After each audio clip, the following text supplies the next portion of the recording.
produit de ce monde. C'est normal, mais n'oublie jamais qu'il a créé. Il est le Dieu unique sur terre.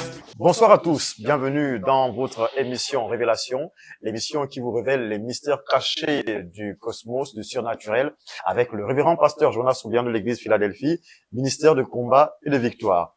Je m'en vais lui dire bonsoir, pasteur. Bonsoir, Elis Candela. Comment vous allez? Toujours bien par la grâce de Dieu. Vous allez toujours bien par la grâce de Dieu. Oui. Aujourd'hui, nous allons évoquer un thème, somme toute, important. Oui. D'ailleurs, tous les thèmes que nous évoquons ici sont des thèmes à caractère pédagogique, faire comprendre la spiritualité aux gens, Oui. la religiosité également, et des phénomènes que les personnes vivent dans les foyers.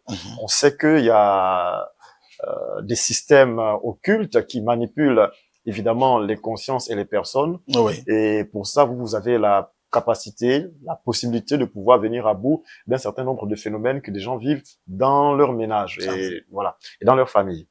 Alors aujourd'hui, donc on va évoquer un thème très important, les blocages mystiques. Oui. Alors, les blocages mystiques, on va décortiquer tout ça avec le révérend pasteur Jonas Soubian de l'église Philadelphie, ministère de combat et de victoire. Je dois rappeler que le révérend pasteur Jonas Soubian guérit par les plantes, et les écorces et les éléments de la nature. Il va d'ailleurs bien vous expliquer ce à quoi ça renvoie. D'ailleurs, expliquez-nous ce que vous entendez par guérir avec les éléments de la nature, les écorces et voilà, les plantes. Alors, Elis Candela, je veux que les téléspectateurs ou les internautes savent que le monde est spirituel. Et je l'ai toujours dit, pour briller, vivre dans ce monde, pour réussir dans ce monde, il faut d'abord réussir dans le monde spirituel. Et il y a un problème avec les chrétiens. Et je m'adresse d'abord aux chrétiens en tant que pasteur. Je vais d'abord m'adresser aux chrétiens. Les chrétiens pensent que c'est parce qu'on prie beaucoup qu'on est spirituel. C'est parce qu'on jeûne beaucoup qu'on est spirituel. Vous pouvez jeûner, vous pouvez prier, ça ne fait pas de vous une personne spirituelle. Et il faut savoir faire la différence entre une personne religieuse et une personne spirituelle. Lorsque vous priez beaucoup, vous êtes une personne religieuse. Lorsque vous jeûnez beaucoup, ce n'est que de la religion. Mais dans la spiritualité, il y a des codes qui permettent d'accéder à la grandeur. Et si vous n'avez pas ces codes, vous ne pouvez jamais accéder à la grandeur. Et comme je dis toujours, les églises dites de réveil, nous sommes beaucoup dans le folklore, c'est-à-dire c'est le bruit. Oh démon, oh feu, oh je prophétise, j'anéantis. Mais ça ne marche pas. Elis Candela, si la spiritualité était basée sur le jeûne et la prière, tous les chrétiens seraient riches aujourd'hui, devaient réussir dans ce monde. Vous allez constater que quand on compte les gens qui réussissent dans ce monde, les chrétiens sont très loin. Parce qu'ils n'ont jamais compris ce que c'est la spiritualité. Alors moi, je guéris par les plantes, les écorces. Pas guérir, c'est tout dit, je traite par les plantes, les écorces et les éléments de la nature. Parce que la nature a des éléments qui lui sont propres. Et ces éléments-là sont là pour agir dans la vie des hommes d'une manière positive ou négative. Moi, j'enseignais la dernière fois, je le disais, tout est question de rituel sur Terre. Quand vous regardez comment les choses se font, le rituel n'est pas toujours satanique comme on veut nous fait croire. Non.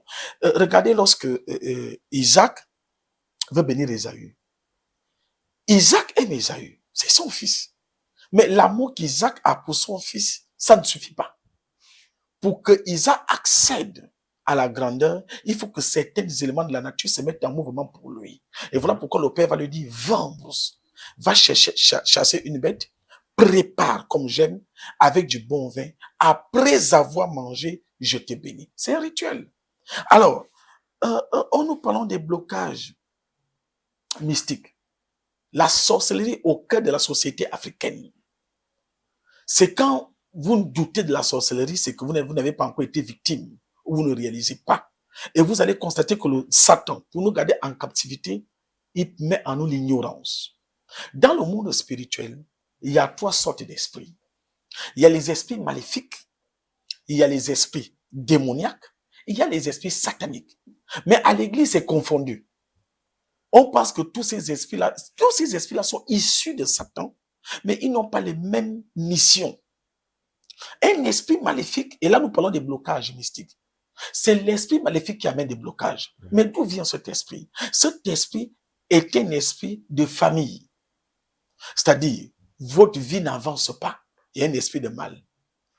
L'esprit là n'est pas en vous, mais l'esprit là veille à ce que vous ayez des blocages à chaque fois. Il y a des gens qui vivent des blocages dans leur vie. Lorsque vous vous engagez dans une entreprise, vous voulez faire quelque chose, il y a des blocages. Les autres réussissent, vous ne réussissez pas. Parce que ne confondez pas l'esprit de rejet et l'esprit de blocage. L'esprit de blocage t'empêche à accéder quelque part. Il y a des personnes qui ont décidé de se marier. Ils ont tout acheté. Tout ce qu'on les a demandé. La dot, l'argent est prêt. Mais au moment où d'aller vous marier, les blocages commencent. D'autres même, la dot pourrie là, mais ils ne se sont pas mariés. Ils finissent par se séparer. Des blocages. Il y a des gens qui se lancent dans des projets de voyage pour leur destinée. Mais il y a tout bloque. Vous avez tout fait, mais à la dernière minute, vous allez constater qu'il y a quelque chose qui ne va pas. Ce sont des esprits de maléfiques et qui sont des esprits de famille. Parce que la Bible dit que l'homme aura pour ennemi les gens de sa maison. Il y a des esprits aussi démoniaques. D'accord. Un esprit démoniaque te possède. Comme vous voyez des fous. Hein, une personne qui parle seule, qui délie. Il a en lui un esprit démoniaque. Voilà pourquoi Jésus va guérir ce fou qui avait les légions de démons. Parce que lorsqu'un fou marche, un fou parle seul, parce qu'il y a des esprits qui vivent en lui et qui communiquent avec d'autres esprits. Maintenant, il y a des esprits sataniques. Les esprits sataniques, ce sont les principautés de ce monde. Ils disent que dans ce monde, il y a des gens qui gèrent le monde. Ils sont là, ce sont des humains, mais ce sont eux qui décident dans certains pays. Ils décident que bon, le Gabon aura une richesse d'une valeur de temps. Ils décident que l'Afrique doit toujours vivre comme ça. Ce sont eux qui décident quel est le pays qui est riche, quel est le pays qui est pauvre. Vous voyez, il y a des esprits sataniques qui peuvent embrigader tout un peuple ou tout un pays. D'accord, pasteur. Alors donc, je rappelle que nous parlons aujourd'hui des blocages mystiques. Je réitère encore, le révérend pasteur Jonas Soubian traite donc par les plantes, les écorces, les éléments de la nature. Vous pouvez donc le contacter au numéro qui s'affiche au bas de votre écran. Et nous poursuivons d'ailleurs notre thème parce qu'on parle des blocages mystiques. Alors, vous avez dit, pasteur, que les blocages mystiques viennent de la famille. Oui. C'est une lignée. Oui. C'est de génération en génération. Oui. Alors, est-ce que une personne quelconque peut être bloquée par une personne externe, c'est-à-dire vous avez un ami, d'accord, vous avez un ami avec qui vous marchez, vous partagez un certain nombre de choses. Est-ce que cette personne, par jalousie ou par une raison quelconque, peut bloquer votre vie mystiquement? Oui, ben il faut comprendre que dans le monde spirituel, tout est bien organisé. C'est-à-dire, lorsque je décide de bloquer votre vie, parce que je vois que vous avez un potentiel et je suis jaloux de vous.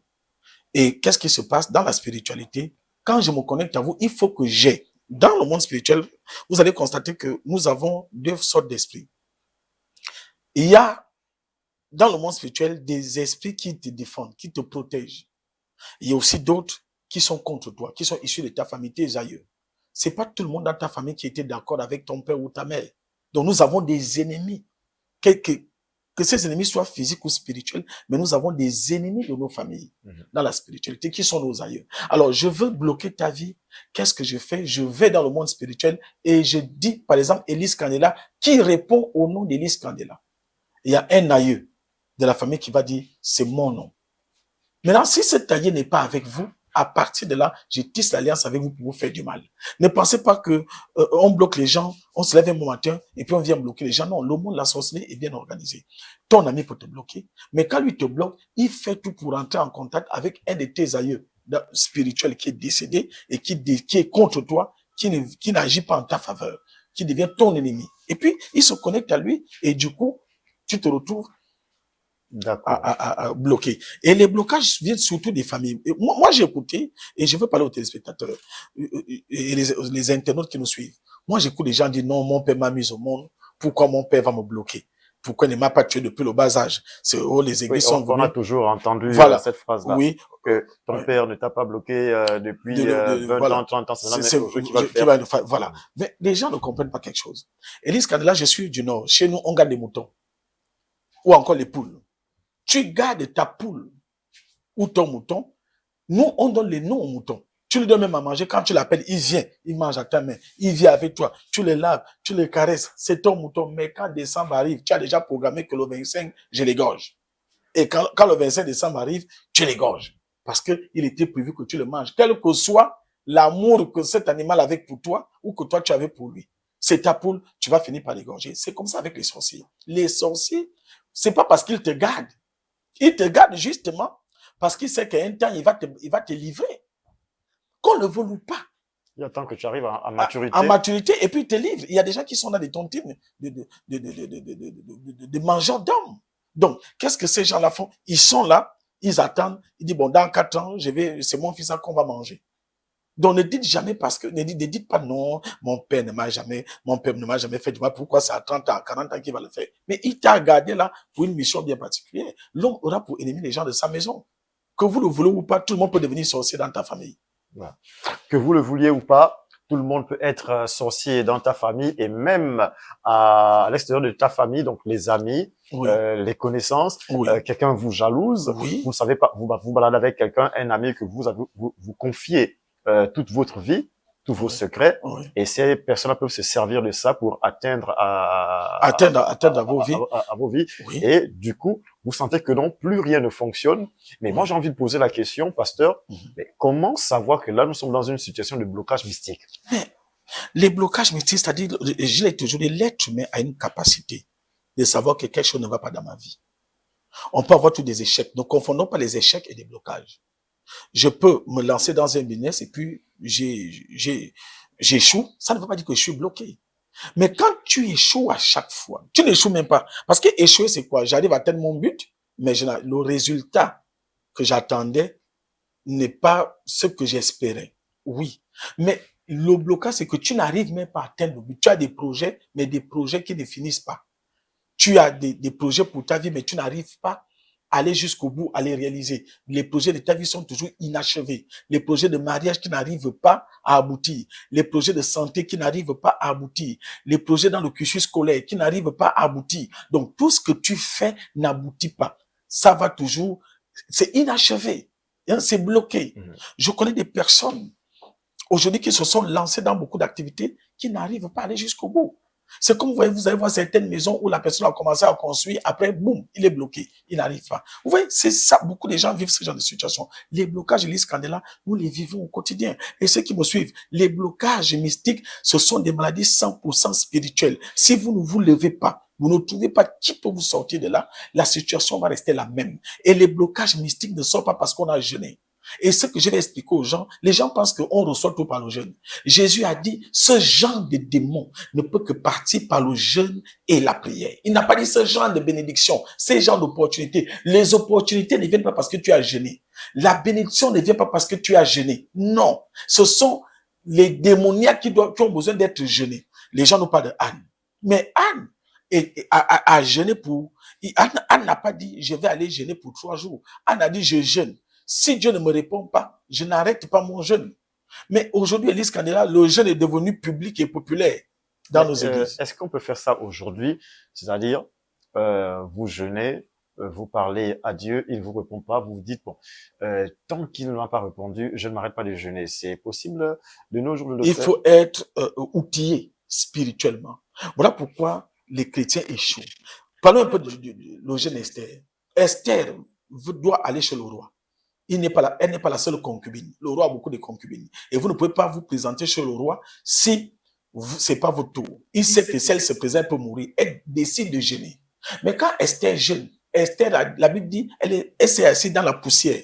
Elle ne se brossait pas, elle ne se lavait pas, elle ne faisait rien, elle implorait Dieu. Et elle a dit, tant que Dieu ne me répond pas, je ne m'arrête pas. Et c'est au 3e jour que Dieu l'a répondu. Mais regardez les jeunes qu'on fait dans nos églises aujourd'hui. On jeûne tout le temps à la douche.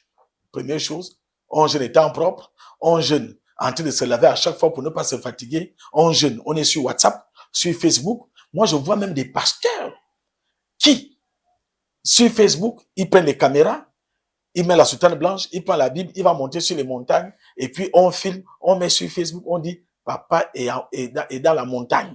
Un jeûne populaire comme ça, où tout le monde entier sait que tu jeûnes des jeûnes de la malhonnêteté. Ça, c'est quel genre de jeûne? La Bible dit, quand tu jeûnes, personne ne doit savoir. Il y a des gens, même quand tu dis, oh, mais qu'est-ce que tu as? Non, je suis à la montagne. Donc, tout le monde sait que tu jeûnes. Mais c'est pas ça le jeûne. Le jeûne, il est privé, personne ne doit savoir. Ça se passe comme on dit, en inbox entre toi et Dieu. Mais le pasteur, lui, il dit à tout le monde dans l'assemblée que non, écoutez, on va... Mais ce n'est pas ça du jeûne. Le jeûne jeûner. est d'abord personnel.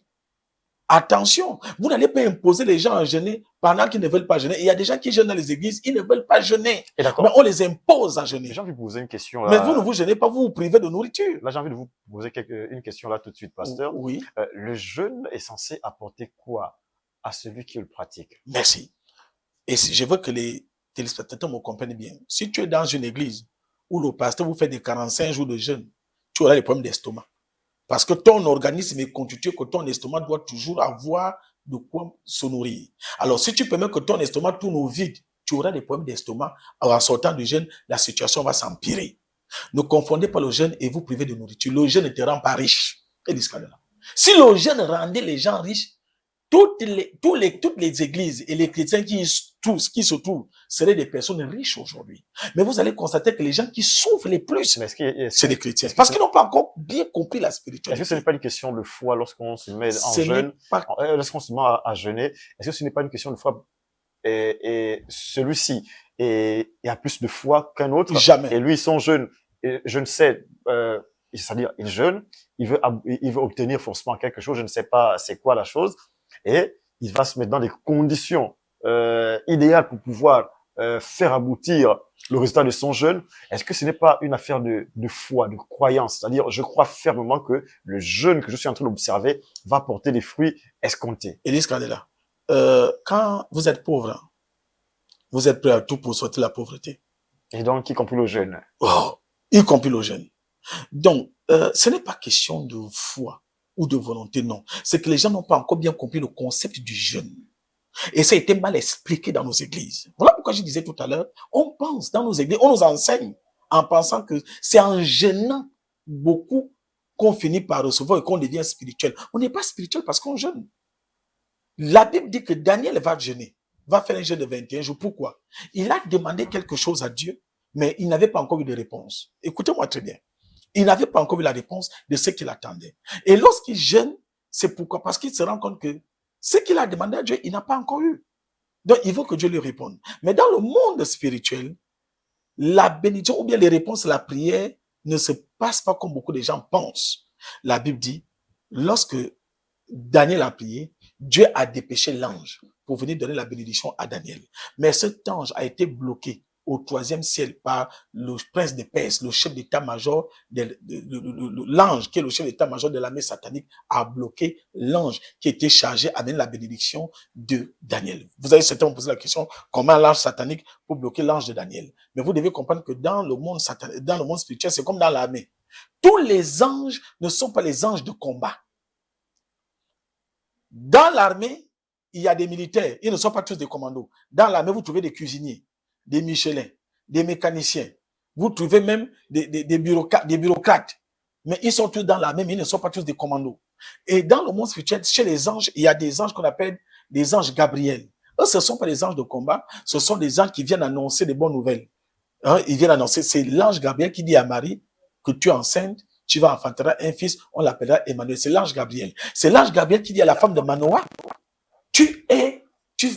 tu seras enceinte et tu enfanteras un fils. C'est l'ange Gabriel qui vient parler à Élisabeth, au mari d'Élisabeth, dans le temple, lui dit, tu vas enfanter un fils. C'est pas des anges de combat. Il y a des anges qu'on appelle, comme je disais tout à l'heure, hein, il y a des anges de mission, il y a des anges de combat comme les Michel Archange, il y a des anges qui sont là pour adorer Dieu qu'on appelle les chérubins et les séraphins. Mais l'ange que le prince de Satan a bloqué, il n'était pas l'ange de combat, c'était un ange qui venait donner une mission.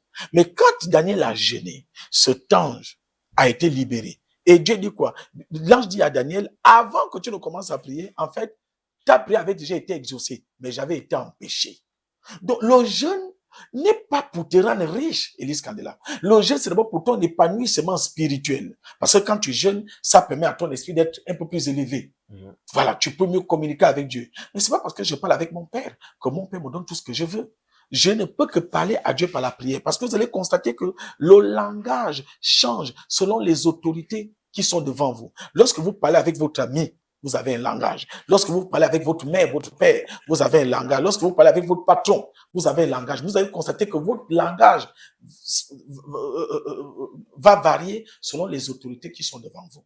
Et nous parlons avec Dieu que par la prière. Mais c'est pas parce que je parle avec mon Dieu qui me donne tout ce que je veux. Les chrétiens passent des heures et des heures dans la prière en pensant que c'est par la prière qu'ils deviendront riches ou que leurs vies vont changer. Non. Alors, pour que la vie change, ils doivent passer par quoi? Pour que la vie change, il faut la spiritualité. Et parce que la spiritualité domine le monde. Et dans la spiritualité, il y a des éléments, il y a des codes qu'il faut utiliser.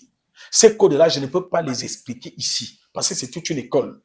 Il y a des gens qui n'entendent que ça pour vouloir copier parce qu'ils ne comprennent pas ce qui se passe.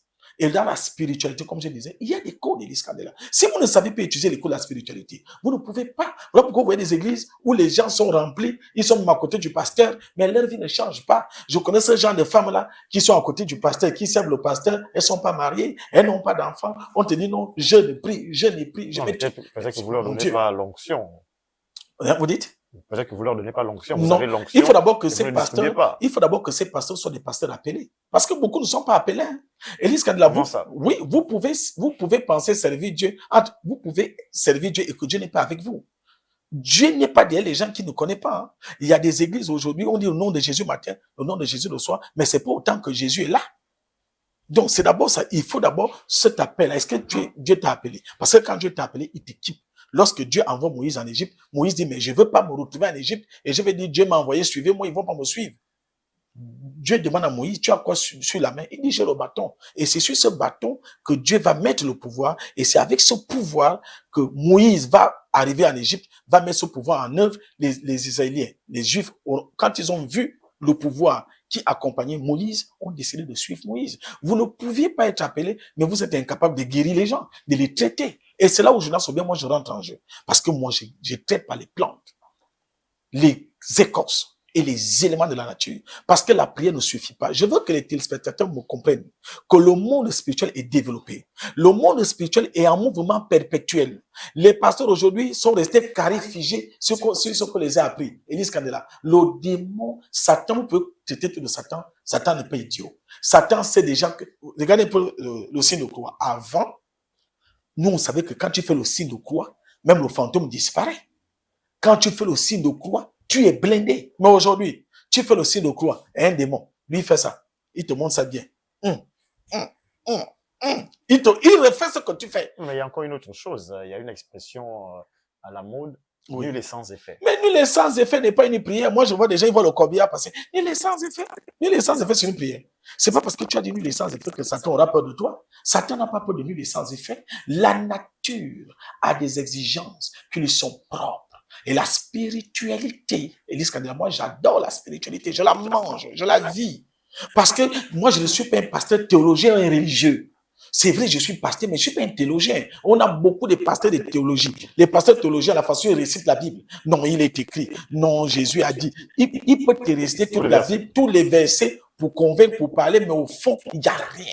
Parce que dans la spiritualité, ça doit creuser. Est-ce que tu as des codes? Est-ce que tu as des éléments? Même Moïse, avec son bâton, va dominer un élément, la mer rouge. La Bible dit, il a montré le bâton, la mer s'est divisée en deux.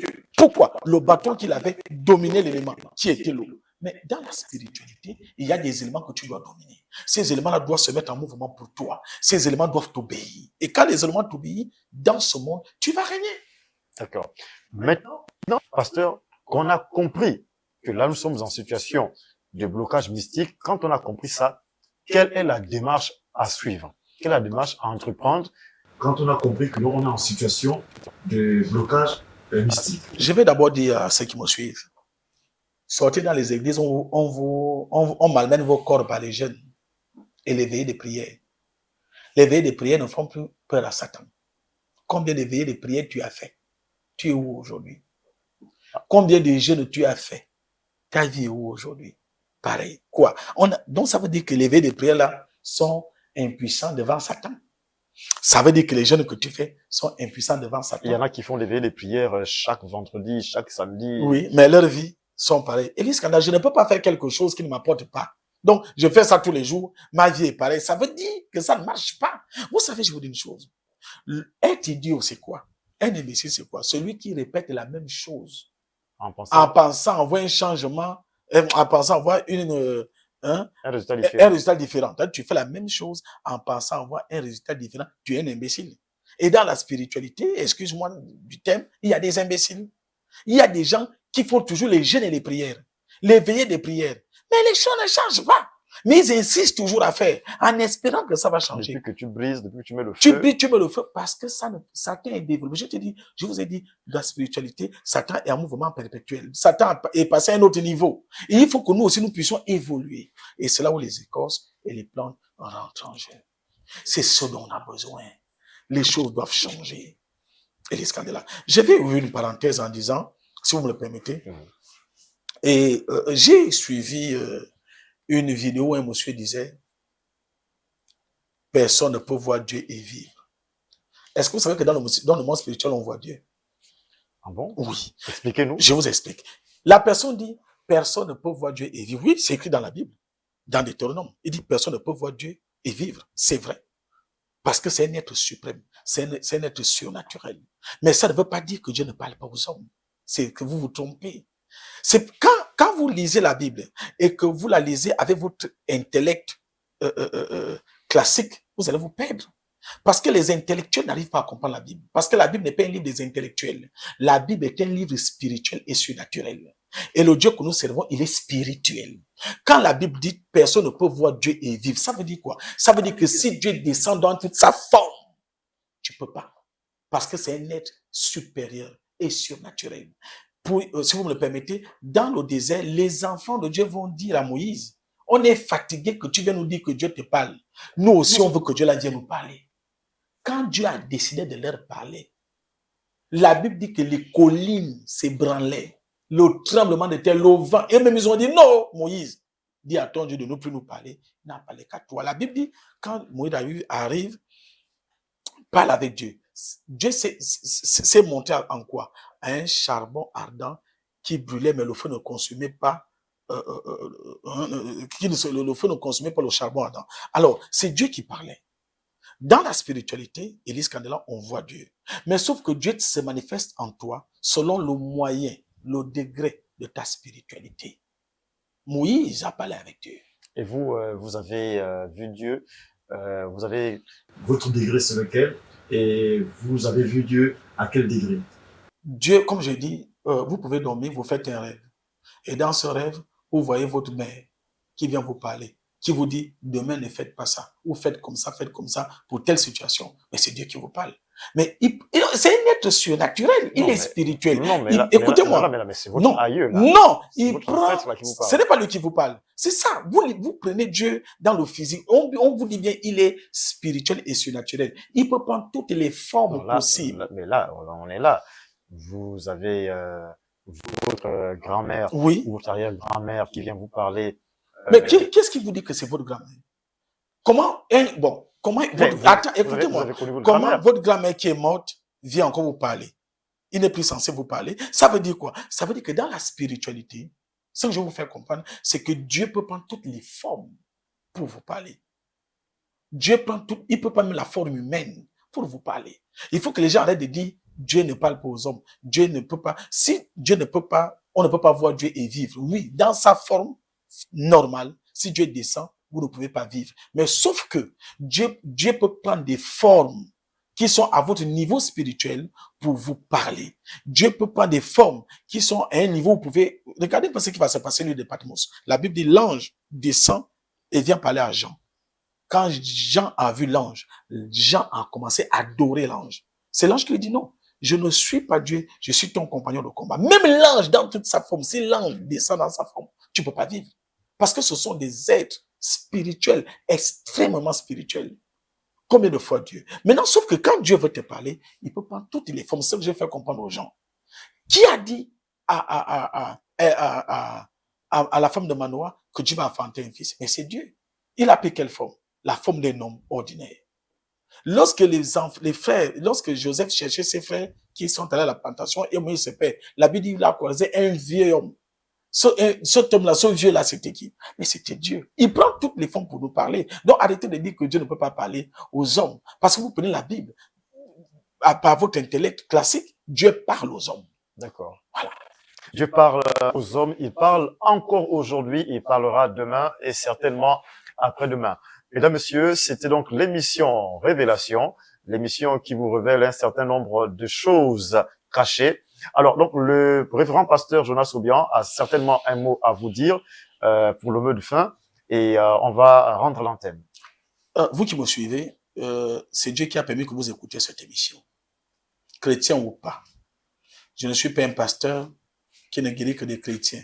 Chrétien ou pas, si tu as des problèmes, des blocages, ta vie ne marche pas, appelle le numéro qui s'affiche en bas de l'écran. Et je dis aux chrétiens qui passent tout le temps à jeûner, ne tombez plus malade par les jeûnes. Un diabétique qui a des blocages, donc s'il ne jeûne pas, ces blocages ne vont pas partir. Mais si vous mettez un diabétique en jeûne, si vous voulez le tuer, si vous mettez un tensionnaire en jeûne, si vous voulez le tuer, une personne qui souffre de l'insuffisance rénale, vous le mettez en jeûne, vous voulez le tuer. Donc, vous comprenez que le jeûne et la prière sont révolus. Les éléments de la nature demeurent éternels. Je suis un animiste, je crois aux éléments de la nature, parce que le Jésus que je sers est un animiste. Que Dieu vous bénisse, appelez, et vous allez être guéris. Voilà, c'était donc l'émission Révélation avec le révérend pasteur Jonas Obiang de l'église Philadelphie, ministère de combat et de victoire. Aujourd'hui, nous avons parlé évidemment des blocages mystiques. Il vous a expliqué, bien édifié sur ces questions. Nous avons donc terminé ce programme. Nous allons nous retrouver au prochain numéro. N'hésitez surtout pas à contacter le révérend pasteur Jonas Obiang à partir du numéro de téléphone qui s'affiche à l'écran. Allez, bonsoir chez vous. Je suis le révérend Jonas Obiang, leader des églises de Philadelphie, des églises de combat et de victoire. Nous guérissons par les plantes les éléments de la nature. Nous allons vous montrer Jésus autrement. Et nous avons culte mercredi et les vendredis à partir de 17h. Et les dimanches, nous avons culte à partir de 8h30. Venez et vous allez voir Jésus se manifester autrement, différemment. Nous sommes situés à Kédivine, en face de la clinique 5 Palmiers. Une fois que vous êtes là, appelez au numéro qui s'affiche en bas de l'écran. Dieu vous bénisse.